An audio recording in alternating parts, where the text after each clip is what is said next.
Ready start. अध्यक्ष महोदय, मैं कहना चाहता हूं कि हर आदमी को यह अधिकार है कि जिसको वह चाहे डाक द्वारा मत भेज सके। ऐसा तो नहीं है कि सभी मत किसी एक अधिकारी के सामने ही इकट्ठा करके भेजे जाते हैं।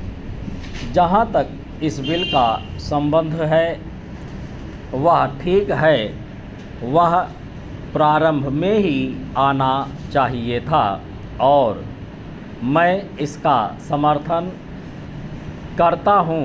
मैं इस सदन के माननीय सदस्यों से भी निवेदन करता हूँ कि इस बिल को पास कर दिया जाए।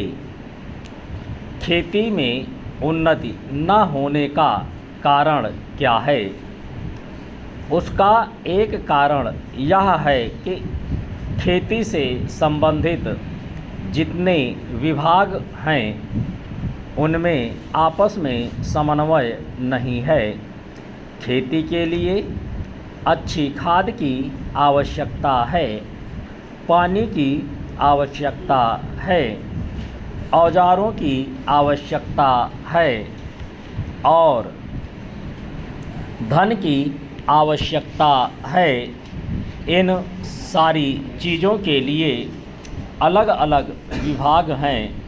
मालूम ऐसा पड़ता है कि उनका आपस में कोई संबंध नहीं है।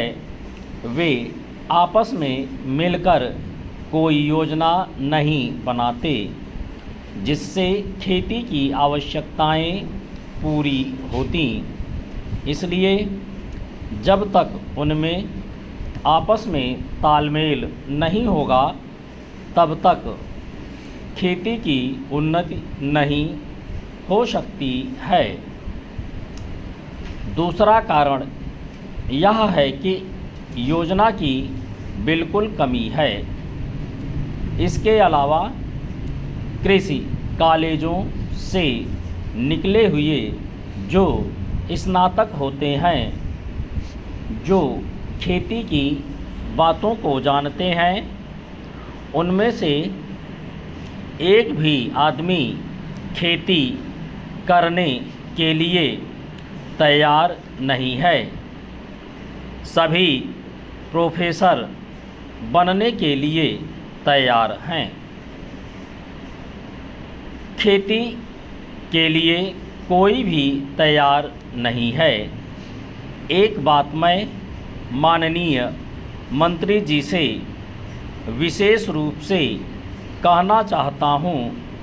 अधिक उपज न होने का एक कारण यह है कि जो खेत में काम करते हैं वे उसके मालिक नहीं हैं। खेत किसी और का है और काम कोई और कर रहा है। इसलिए मेरा कहना यह है कि किसानों में अब तक यह भावना पैदा नहीं होगी कि यह मेरी भूमि है, तब तक अधिक उपज